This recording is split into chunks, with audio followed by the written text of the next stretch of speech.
Hello dear friends. Today I would like to share few aspects on peace and peace education.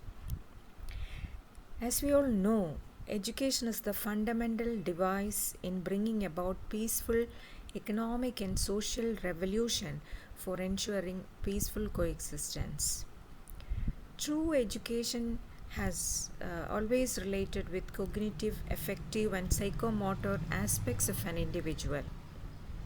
Effective education can develop future citizens having an integrated personality. To create peaceful society, citizens should have positive thinking, empathetic attitude, critical thinking, etc.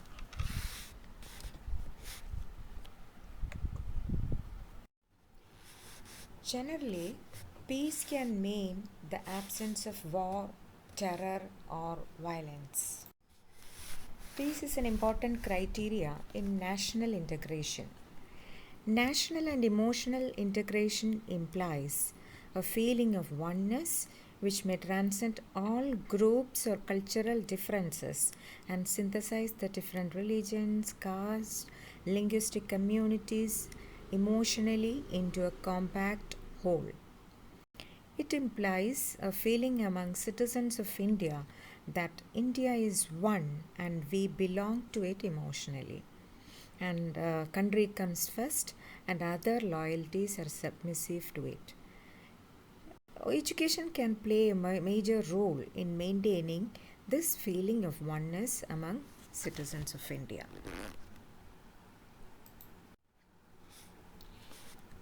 Peace includes managing, curbing, and preventing social deprivation, prejudice, domination, terrorism, disagreement, exploitation, poverty, inequality, corruption, violence against women and children, etc. Now, classification of uh, the aspect of peace, different classifications. Negative peace and positive peace. Negative peace is the non existence of violent behavior. To create negative peace, we have to go for ways to reduce and eliminate violence. A ceasefire is an example of an action for negative peace. Now, what is positive peace? Positive peace is the absence of structural violence, and positive peace is the presence of social justice and the absence of structural violence, and it is characterized by the presence of harmonious social relations. Now, inner peace and outer peace. Inner peace involves peace of mind and absence of fear, a clear, peaceful mind.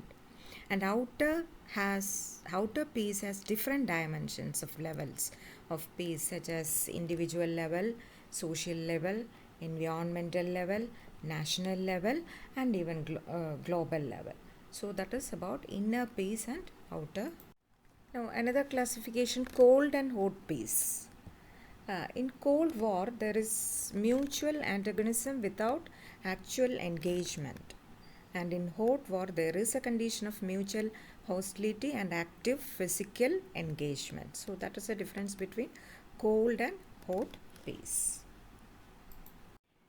It is said that war begins in the minds of men.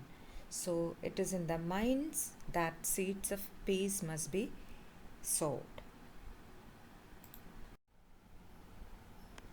So, what is peace education? Peace education is the process of providing information or knowledge, attitudes, values, and competencies or skills needed to solve problems without violence. That is the meaning of. It can be defined as an interdisciplinary area of education, and its main objective is to prevent conflict in advance or to educate individuals and society for a peaceful existence based on the key elements are nonviolence, tolerance, equality, and respect for differences, and finally social. Now, regarding the classroom climate or classroom environment is the key element of the process of education. It includes all activities and physical environment. Teachers must constantly interact with their students in the classroom, and learning should never be a pre-packaged process, and it should always be a pleasurable activity based on needs and interests of learners, and they need to get an opportunity to express their ideas, worries, anxieties and problems freely.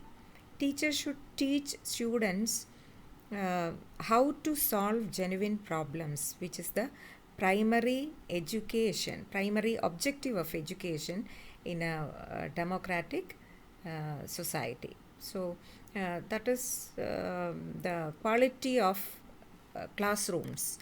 Then teachers need to use effective strategies and practices that could transform educational institutions into a place of harmony. Curriculum which addresses current socio-political and economic issues has much significance. Students need to be taught how to engage in interactive discussions and peer mediation to resolve their problems and their conflicts of interest constructively. Civic morals are to be inculcated among students for the long-term common good of society. Now, regarding peace education in traditional Indian culture. Traditional Indian philosophy believes in dharma, which encourages people to live a life of balance and objectivity. The concept of dharma based karma can be attributed to peace education.